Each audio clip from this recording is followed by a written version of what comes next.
If you buy a microphone over $600, you got ripped off. Knight's Heart, thank you very much for the comment, and thank you for sharing your opinions and thoughts here. I disagree.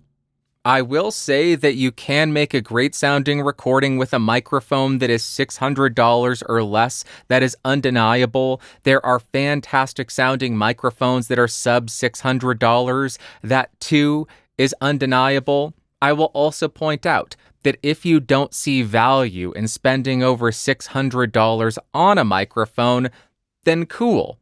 It may be a ripoff to you, but that doesn't mean that spending more than $600 on a microphone is a ripoff to everybody. If a microphone is over $600, but it allows you to simplify your workflow and save time every single time you record, then it very easily could be worth that additional capital investment. Let's go ahead and try to quantify this. Let's say you buy a $3,600 microphone and it shaves off 10 minutes of processing every time you record. Then let's say you record 6 times a week. That means every week you're saving 60 minutes. If we assume your hourly rate is $100, you save $100 a week. We're using these numbers just to simplify the calculations. Within 1 year, how much money does that save you in relationship to your time? You're saving 52 hours. With an hourly rate of $100, you have saved $5,200.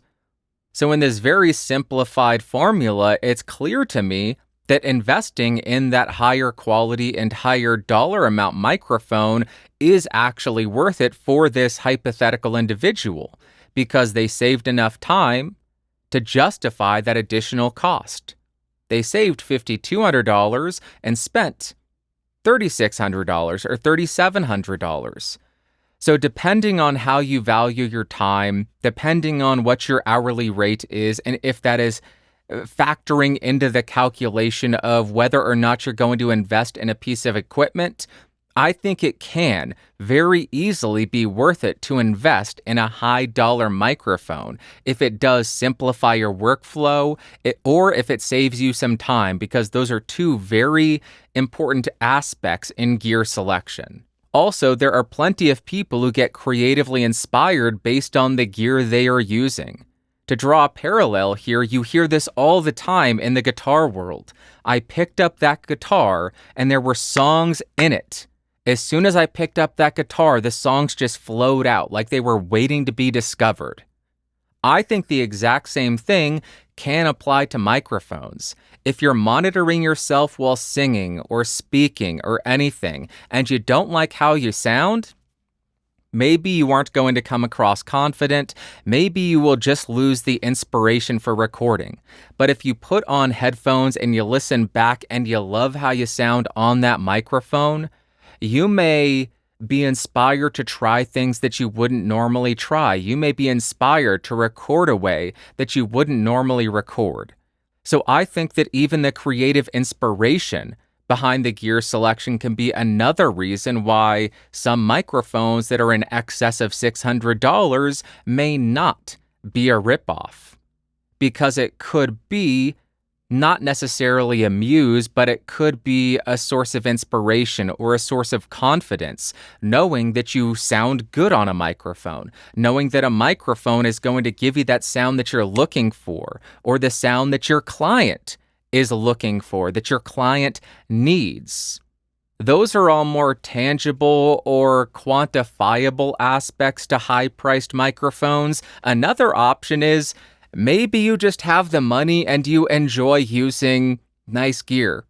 Maybe you just like the U87, you like the history behind it, you like using a microphone that was used on record X, Y, or Z. If you enjoy it and you're not going into debt to buy it, another opportunity to get on my set. Don't go into debt to buy audio gear. Is if you enjoy it, maybe it's not a ripoff to you. Maybe it's not. So although I understand why you may think spending more than $600 on a microphone is a ripoff to you, I disagree with the blanket statement that if you spend more than $600 on a microphone, you got ripped off. I think that is very short-sighted. I think that is very, very narrow-minded. I think everybody is looking for different things out of their gear. Everybody has different budgets, and every single different project has different needs. So I don't agree with that blanket statement. And case in point, maybe some people would look at the U87 and say, you're recording a podcast. That's a waste of money. I've used this microphone in probably 200 videos, 300 videos at this time. No, it's got to be more than that because it's in every single microphone comparison. And I must have used this in 50, 60 podcast episodes. So I would say I have gotten my money's worth out of this microphone, even though I do not need this. I do not need this.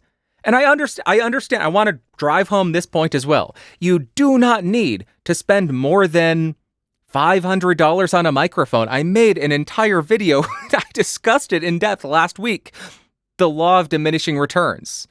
You can get by with a $100 dynamic microphone. 99% of people will think it sounds fine and have no complaints. With condenser mics, I would say that cutoff is $500 to $600, where you just get fantastic audio and 99% of people will not notice or give a heck about the difference.